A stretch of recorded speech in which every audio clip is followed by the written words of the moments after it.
Nitzavim, you are standing. God's Trumpet Call Presents Eighth reading from the Book of Deuteronomy, 51st reading from the Torah.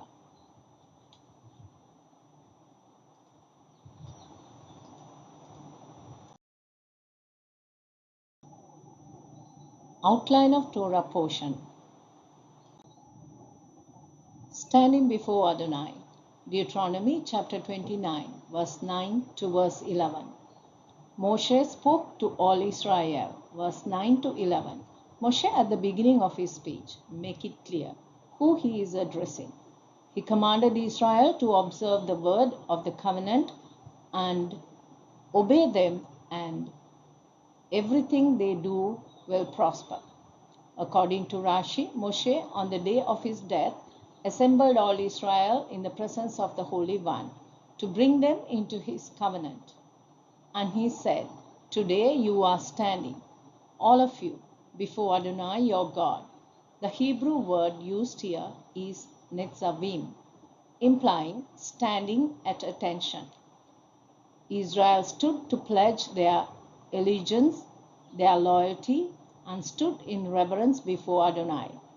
In his speech, he addressed the leaders of the 12 tribes, the elders, officers, all the men of Israel, the children, women, converts, wood choppers, and water drawers. Moshe was addressing all Israel, the rulers, the people, men, women, children, and the servants, irrespective of their position they held. The purpose was to bring every one of them into the covenant of Adonai and into his oath which Adonai made with them. Covenant between God and Jewish people. Deuteronomy chapter 29, verse 12 to verse 14. Moshe emphasizes the purpose. Verse 12. Moshe told children of Israel that the purpose of their gathering before Adonai is to enter into the covenant of Adonai and into his oath which Adonai is making with them. The Hebrew word used here is ava, which means to cross over. He literally said that you may cross over into the covenant with the Lord. The word ava, found in Genesis chapter 12, is the same root word for the Hebrew word evri. Abraham and his relatives were called Hebrews because they had a common ancestor named Eva. In the book of Joshua, we find how God took Abraham, the Hebrew, cross Ava, the Euphrates River, and into a new covenant relationship with him. Moshe emphasized the reason, that is to establish the Jewish people for himself as a people, and so that for you he will be God. As he said to you, and as he swore to your ancestors, to Abraham, Yitz'chak, and Yaakov. Moshe said that he is not making the covenant and this oath only with them, but he is making it both with him who is standing there before Adonai and with him who is not there with them that day. How could he make a covenant with people who were not there? According to Rashi, Moshe was referring to future generations. In his call to covenant commitment, Moshe was extending the invitation to include individuals not yet born. This teaches that the covenant of Torah is an eternal, timeless bond. Torah will be the agreement between God and Israel so long as God and Israel both exist. Judgment against the covenant breaker. Deuteronomy chapter 29, verse 15 to 29. Idol worship in Egypt and other nations, verse 15 to 19. Moshe reminded Israel of the idol worship that they saw in the land of Egypt. Also, the pagan worship they saw in the nations through which they passed by. Idols made from wood and stone, silver and gold. Idols may be made of most valuable material and is finely crafted, but still it is an idol and an abomination. Moshe warned Israel that there should not be anyone among them, a man, woman, a family, or tribe, whose heart turns away from the Lord their God to go and serve the gods of these nations. Moshe said, "Let there not be among you a root bearing such bitter poison and wormwood." Idolatry is described as a plant that takes root and issues in a harvest of poison weed and wormwood. Moshe was warning Israel not to compromise the standards the Lord has set before them, also not to have a resentment against God because of his nature of demanding exclusive worship. Warning is to guard one's heart. Moshe warned the children of Israel not to harbor the idea that an individual might escape punishment on the merit of the majority. Anyone who turns away from the Lord must not think that he can escape any penalty. Idolater may feel confident in his heart, having a sense of peace, but it is an illusion. Purpose for judgment against idolaters. Verse 20 to 28. To correct the thinking that the dry, sinful will be added to the watered, righteous, he introduced the threat of personal punishment. Moshe said that the Lord would separate the idolater from the tribes of Israel to experience what is bad in all the curses of the covenant written in the book of the Torah. Moshe warned Israel that if they strayed from the covenant, they would be exiled from the land, and the nations would see the land of Israel in its desolation and empty of its rightful inhabitants. Results will be devastating and obvious and will be evident for the next generation and for the foreigner as well. They will see the plagues and diseases of the land with which Adonai has made it sick. Land has become like burning sulfur and salt, not producing crops, even grass. It will be like the overthrow of Sodom, Gomorrah, Admah, and Zebulun, which Adonai overthrew. The nations will ask, "Why did Adonai do this to this land?" And the people will answer, "It is because they abandoned the covenant of Adonai and served other gods." For this reason, the anger of Adonai blazed up against the land and brought upon it every curse written in this book. These words are meant to correct a mistaken assumption that Adonai was not strong enough to protect them from the gods of the other nations. All this happened in the days of Assyrians and the Babylonians. Israel was exiled from the land because of their sins and infidelity. They were exiled during the days of the apostles, but now God has called back his people to the promised land. The return of Israel back to the promised land is a testimony about God's covenant faithfulness. Verse 29. Things which are hidden belong to Adonai. The things that have been revealed belong to us and our children, so that we can observe all the words of the Torah. God has not revealed to us everything, especially about how he runs the universe. The commandments of God are the things revealed that belong to us and to our children. We don't need to worry about things that are not revealed. What is required of us is to keep the commandments.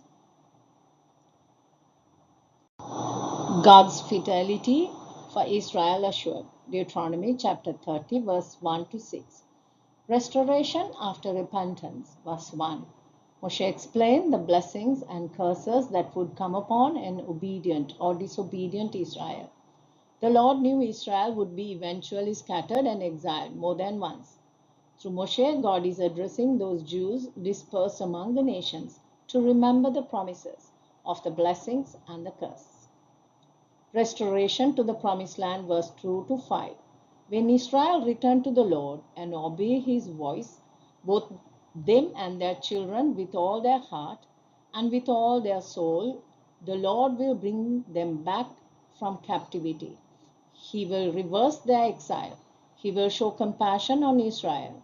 He will gather them from all the nations where he has scattered them. If any one of them is scattered to the far end of the earth, he will gather them even from there. God knows every single one and will bring them back to the land, and they will possess it. The Lord promised to prosper and multiply them more than their fathers. This prophecy was fulfilled in part by the return of the Babylonian exile during the times of Ezra and Nehemiah. Greater fulfillment of this happened in 1948, when Israel became a nation, restored to the promised land. This is a more miraculous restoration, larger, broader, and more sovereign restoration. Spiritual restoration promised to Israel, verse 6. The Lord promised spiritual restoration to Israel. Moshe said, "The Lord your God will circumcise your heart and the heart of your descendants to love the Lord your God with all your heart and with all your soul, that you may live." Blessings upon repentant Israel. Deuteronomy chapter 30, verse 7 to 10. Curses will fall on the enemy, verse 7 to 10.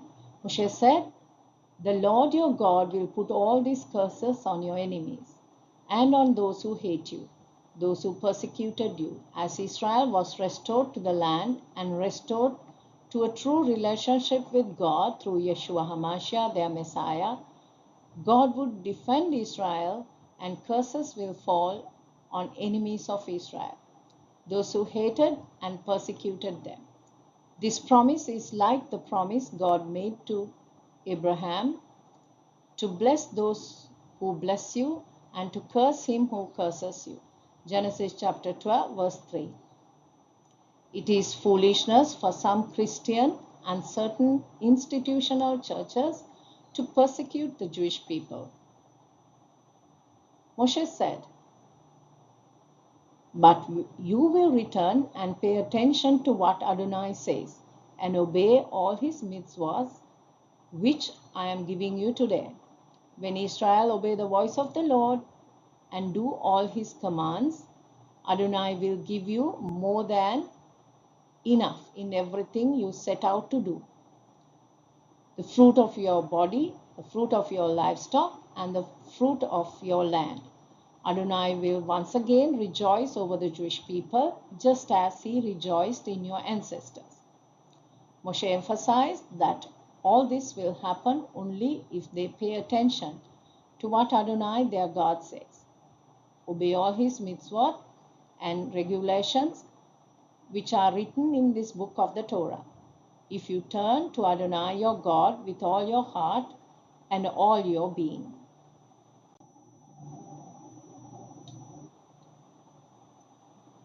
Exhortation to choose life. Deuteronomy chapter 30, verse 11 to 14.